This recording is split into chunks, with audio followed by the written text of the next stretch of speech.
The Marshall Plan of 1948, also known as the European Recovery Program, was the American plan to aid Europe after World War II in order to help prevent the spread of Soviet communism throughout Europe.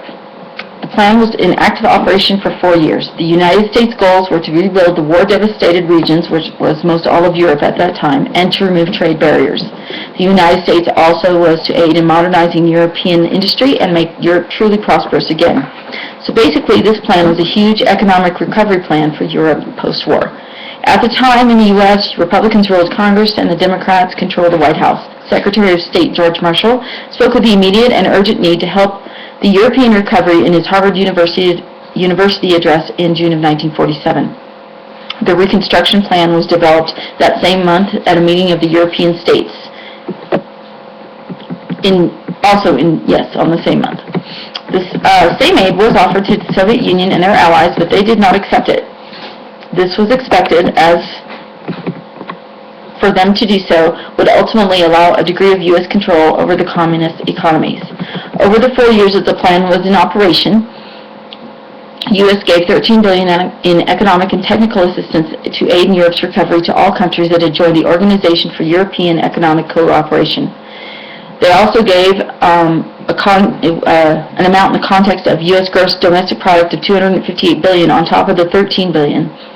The Marshall Plan was replaced by the Mutual Security Plan at the end of 1951. In the article Shattering the Myths About U.S. Trade Policy, the author points out that John F. Kennedy had it right when he said a rising tide lifts all boats. That is to say, a free and fair economic trading system can result in economic win-wins. Open borders allow companies to grow in foreign markets while remaining competitive in their home country. Traditionally, U.S. policymakers urge developing countries to reduce tariff and non-tariff barriers, which angers those developing countries. Skeptics of free trade have been gaining influence over the past decade, however. The longest post-war expansion in America was from 1991 to 2000 and ended with the huge dot-com bubble burst, which led to a huge recession in the U.S. manufacturing industry and put approximately 3 million people out of work. Many Americans blame free trade for this huge slide and continuing slides in economic growth in America. The first myth the author shatters is that Americans' open trade policy is the main cause of job losses, especially in manufacturing. The author's research shows that actually drivers of the trend in the U.S. is slowing in manufacturing are the results of two other factors. The first being increasing productivity growth in American manufacturing, and the second being a shift in demand away from goods to services. Myth 2, the author states, is that U.S. living standards are falling and wage inequality is rising because developing countries compete with U.S. in its export markets on cost. Although trade has resulted in lower wages for some workers, studies of recent data do not show that it created economy-wide increases in inequality. The reasons why trade has improved welfare and hasn't increased inequality are the same. The U.S. and developing countries have specialized in very different products and processes, making the latter complementary to America's growth. The what for and against free trade. So basically, free trade is the trading of resources between countries without governmental restrictions.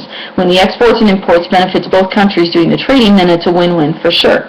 Trade allows more variety of products traded. This will result in a lower cost of goods. Trade also provides more innovation and efficiency of newer products to the market. With the increase of production of goods all around the world, this will lead to the greatest level of output around the globe.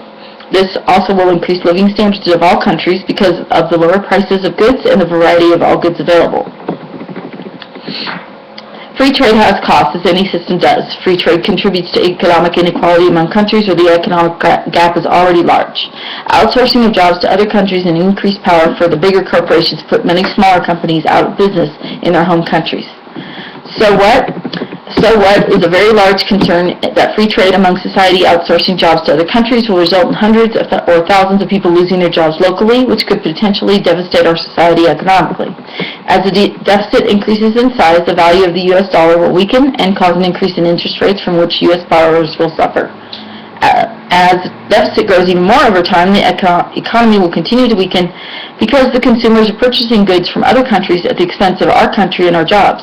This situation will deter growth from an economic standpoint. Every dollar spent on imports needs to be equal to the dollars being received through exports.